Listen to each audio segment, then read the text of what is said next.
भारतीय संस्कृतेः संवाहिकायाः भारतीयोदात्तचिन्तनपरम्परायाश्च सम्पोषिकायाः संस्कृतभाषायाः गरिमाणं पाश्चात्यदेशेषु अतिशय रुचिपूर्वकं प्रसारकेषु गुणगणगरिष्ठेषु एकतमो वर्तते पॉल पाल्मारोजा। संस्कृतसंलग्नमानसः पॉल पाल्मारोजा वर्यः संस्कृतविषये निजगभीर अनुसन्धानात्मक सामर्थ्येन प्रयोगात्मक कौशलेन च लंदन नगरस्थे संस्कृत एट सेंट जेम्स विद्यालये निदेशकत्वेन कार्यभारं संभालयति। We are pleased to have with us Mr. Paul Palmarozza, the director of Sanskrit at St. James School, London, who is extensively promoting Sanskrit around the globe. Mr. Paul, welcome in our show. A hearty welcome. Thank you very much. At the very outset, we would like to know how you got chance to connect with Sanskrit language. Yes, very fortunate circumstances. I was brought up in America, but I did an MBA and then I wanted to do business. I was in the computer industry back in the 1960s and I moved to Brussels. And I also had an interest in philosophy. So I arrived in Brussels and there was a sign about a school of philosophy. Excellent. So I went along and I was so taken by it because it was a school of practical philosophy. It was an offshoot of an organization in the UK called the School of Economic Science, which had begun in 1937 looking at economics but gradually moved into philosophy, East and West. And in the 1960s they met with Sri Shantananda Saraswati of the Jyotirmat, the Advaita tradition from India. And every 2 years or so, this founder of the school, Mr. Leon McLaren, would go visit and ask questions. And some of the questions were about the Advaita tradition, but Sanskrit was primarily mentioned and was the real inspiration. So they started running classes in this school when I was in Brussels. I then moved to London and carried on taking these lessons in the classes. But the thing that really inspired me was meeting with the Bhagavad Gita.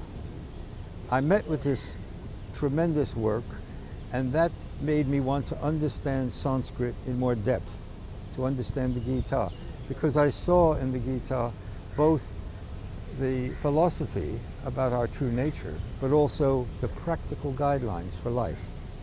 And so I carried on. In fact, the Bhagavad Gita, I wrote it out over a period of 10 years or so, each verse in Sanskrit and in English. You being familiar with Advaita philosophy, yes. What is the relation of Advaita philosophy with modern management ethos? I'm now a guest lecturer at London University, Regent's University, their business school, on the entrepreneurship program. And what I've discovered is many young people, they're not interested in big business. Okay. Because they see this greed, the corruption, they want to start their own. And I think in India, this is also a very important point.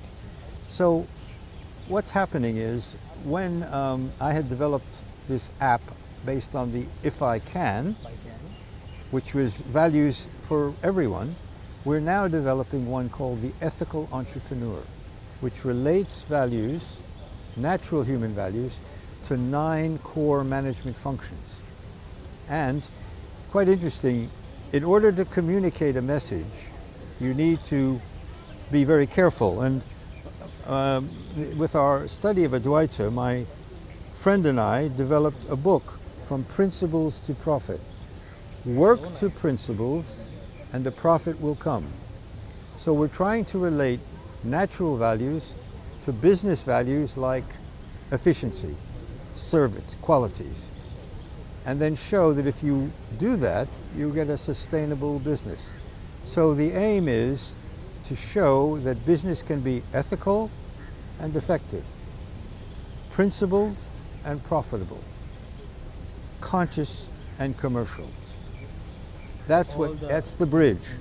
The practical application of the Advaita philosophy will produce practical results.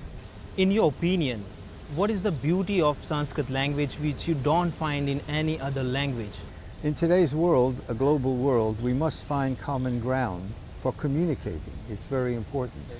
And I think the Indo-European links will be strengthened as more and more people realize the source of the Indo-European languages is the Sanskrit. And it will help also greater respect for the Indian culture, which is growing. It is growing, and the confidence is also there coming within India. And that's an important factor as well.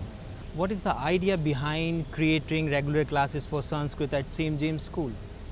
Well, the school was founded in the aim of having a more holistic education.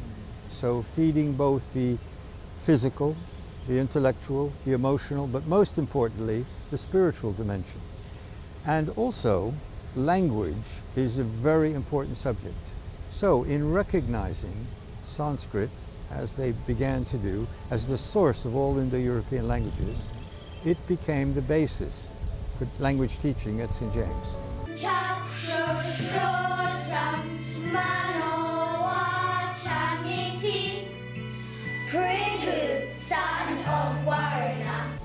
And they did that not only because of the beauty of the language itself, the marvelous discipline of the grammar, the fact that it was consistent.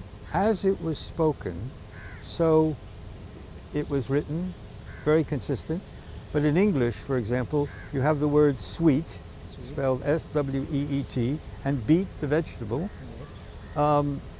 But then you can also have beet, B-E-A-T, but when you look at S-W-E-A-T, you think it might be sweet. No, it's sweat. Sweat, right. So there's many discons, but we didn't find those in Sanskrit. Most importantly was it gave access to this wonderful scripture that was so revealing. And imagine people in the West being, their whole perspective widened, because here was, and that scripture wasn't in essence different from the Western tradition, be it of Plato, Christianity, and that is the Advaita, not two, one. Only one. Yes. Mr. Paul, thank you very much for sparing your precious time. Namaskar. Namaskar.